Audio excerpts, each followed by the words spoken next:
अस्सलाम वालेकुम दोस्तों। आज फिर हाजिर हुआ हूँ एक और कहानी के साथ। मगर इससे पहले अगर आपने हमारे चैनल को सब्सक्राइब नहीं किया तो जल्दी से हमारे चैनल को सब्सक्राइब करें और हमारी वीडियो की नोटिफिकेशन के लिए बेल आइकन को दबा दें ताकि हमारी आने वाली वीडियो की नोटिफिकेशन आपको मिलती रहे। चलते हैं आज की कहानी की तरफ।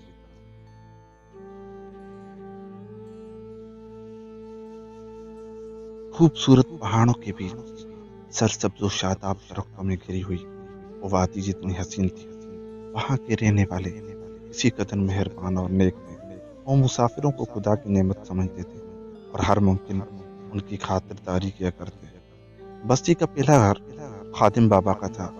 हर मुसाफिर उनके घर से होकर बस्ती में दाखिल होता था, इसलिए सबसे ज्यादा उन्हीं ही लोगों की खिदमत का मौका मिलता था और उसी खिदमत गुजारी के बायस वो सब लोगों में मौत पर और नेक नाम मशहूर थे। एक मरतबा उन्होंने एक दरवेश बुजुर्ग की खिदमत की तो बुजुर्ग ने उन्हें 3 अजीब व गरीब सिफात से हामिल चीजें दी जो खादिम बाबा ने संभाल कर रखी। और फिर एक दिन जब उन्होंने महसूस किया कि उनका आखिरी वक्त नजदीक आ चुका है तो उन्होंने अपने इकलौते बेटे को बुलाया और नसीहत करने के बाद बोले, बेटा, ये दुनिया आरज़ी है, हर जानदार को आखिर ख़त्म होना है। मेरा वक्त भी शायद करीब आ चुका है, फिर तुम इस दुनिया में अकेले रह जाओगे। तुम ये इलाका छोड़कर मगरिब की तरफ हिजरत कर जाना, नई दुनिया देखना, इल्म हासिल करना। सफ़र बाज़ात खुद इल्म का जरिया है, तुम इससे बहुत कुछ सीखोगे। फिर जब समझ लोगे तुम लोगों की खिदमत कर सकते हो तो वापस आ जाना और यहाँ रहकर अपने इल्म और हुनर से लोगों को फ़ायदा पहुँचाना। इतना कहकर बूढ़े खादिम बाबा ने संदूक खोला, एक टोपी, तस्बीह और अंगूठी निकाली और अपने बेटे महमूद को देते हुए बोले, यह चीज़ें मुझे एक नेक बुजुर्ग ने दी थी, इनमें बड़ी खसूसियात हैं। टोपी पहनकर अगर किसी की बात सुनेंगे तो सच झूठ का पता चल जाएगा। तस्बीह पढ़ते हुए अगर किसी बीमार को कोई दवा दोगे तो वो ठीक हो जाएगा। और ये अंगूठी पहनकर जंग करोगे तो दुश्मन पर फतह हासिल करोगे। बूढ़े खादिम बाबा ने इन चीज़ों के मुतालिक अपने बेटे को हिदायत भी दी। चंद रोज बाद खादिम बाबा चल बसे। महमूद ने बाप की आखिरी रस्मात अदा की और बाप की नसीहत के मुताबिक नई दुनिया की सैर को निकल पड़ा। कई दिन की मुसाफत के बाद वो एक शहर में पहुंचा जहां की रौनक और चहल पहल देखकर उसकी आंखें खुली रह गई। उसने सोचा कि यही रहकर इल्म हासिल करना चाहिए। उसके पास माकूल रकम मौजूद थी। उसने एक सराय में क़याम किया और कई दिन तक शहर की सैर करता रहा। एक दिन मनादी हुई कि सब लोग जमा हों, बादशाह सलामत गद्दारी के एक मुकदमे का फैसला सुनाएंगे। महमूद मुकदमे की कार्रवाई देखने पहुंच गया। वजीर आजम पर इल्ज़ाम था कि उसने बादशाह के खिलाफ साजिश तैयार की कि उसे तख्त से उतार कर खुद हुकूमत संभाल ले। तमाम गवाहान मौजूद थे मगर मुलजिम जुर्म कबूल करने से इनकारी था।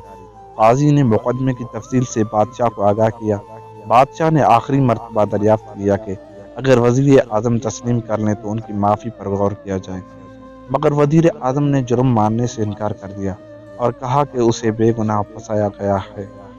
बादशाह गुस्से में फैसला सुनाने वाला था कि महमूद उठ खड़ा हुआ। वो शाही आदाब बजा लाया और इजाज़त लेकर बादशाह को तजवीज़ दी कि वो इस मुकदमे का फैसला सुनाने से पहले उसकी दी हुई टोपी पहन ले और दोबारा मुकदमे को देख लें। बादशाह ने महमूद को परदेसी जानकर उसकी बात मान ली और जैसे ही टोपी पहनी एक गैबी आवाज से उसे पता चल गया कि गवाहान झूठे हैं और वजीर आजम उसका वफादार है। बादशाह ने सख्ती दिखाई तो झूठे गवाहों ने इकरार कर लिया कि सिपा सालार के इशारे पर वो ये काम कर रहे थे। दूसरे ही लम्हे सब कुछ बदल गया। बादशाह ने वजीर आजम को फौरी तौर पर रिहा करने का हुक्म दिया और सिपा सालार समेत तमाम मुल्ज़िमान को गिरफ्तार किया गया। बादशाह ने महमूद को तखलिये में तलब किया और उस हैरत अंगेज टोपी के बारे में दरियाफ्त किया। महमूद ने सारी बात बता दी और बादशाह से कहा कि वो ये टोपी रख ले। बादशाह बहुत खुश हुआ और उसने महमूद को मुंह मांगा इनाम देने को कहा, मगर महमूद ने इनकार कर दिया और इजाज़त लेकर वापस आ गया। उसे खुशी थी कि उसने टोपी मुनासिब शख्स के हवाले की है। कुछ दिन गुजरे तो पता चला कि पड़ोसी मुल्क ने हमला कर दिया है, क्योंकि सिपा सालार कैद में था जबकि कोई अच्छा सिपा सालार मुयस्सर नहीं। ऐसे में तो दुश्मन मुल्क ने सोचा कि मौका अच्छा है। बादशाह ने मनादी करा दी कि मुल्क पर हमला हो गया है, सब लोग अपने अपने हिस्से का फर्ज अदा करें। महमूद को ये जानकर खुशी हुई कि बादशाह खुद फौज की क़यादत करेगा।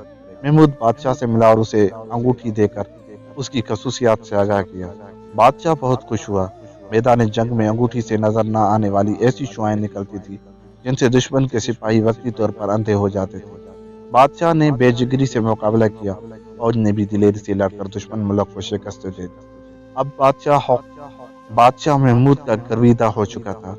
उसने महमूद को तलब किया, मगर पता चला कि वो किसी को बताए बगैर कहीं चला गया है। बादशाह ने उसकी तलाश का हुक्म दिया, मगर वो न मिला। महमूद ये सोचकर वहां से रवाना हो गया कि अब बादशाह उस पर खुसूसी इनायत करेगा, और वो ये नहीं चाहता था। कई दिन की मुसाफत के बाद वो पड़ोसी मुल्क में पहुंच गया। पता चला कि इस मुल्क का बादशाह जंग में जख्मी हो गया था और हकीमों ने उसे लाइलाज करार दे दिया है। महमूद दरबार में पहुंचा और बड़े हकीम से मिला। उसे अपनी तस्वीर देकर कहा कि तस्वीर पर अल्लाह का नाम पढ़कर वो बादशाह का इलाज करे। फिर महमूद की तवक्को के मुताबिक बादशाह तंदुरुस्त होना शुरू हो गया। हकीम नेक इंसान था। उसने बादशाह को सारी बात सच्चाई के साथ बता दी। बादशाह ने महमूद को बुलाया और कहा कि वो तलब करे, उसे क्या चाहिए। महमूद ने हाथ बांध कर अदब व एहतराम से कहा, ए बादशाह, खुदा आपका मर्तबा बुलंद करे। जंग किसी मसले का हल नहीं।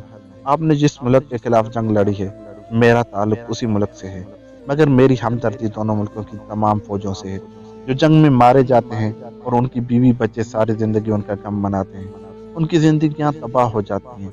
मेरी ख्वाहिश है कि आप जंग न करें, बल्कि दोस्ती के जरिए अपने जायज मकासद पूरे करें। बादशाह की समझ में महमूद की बात आ चुकी थी।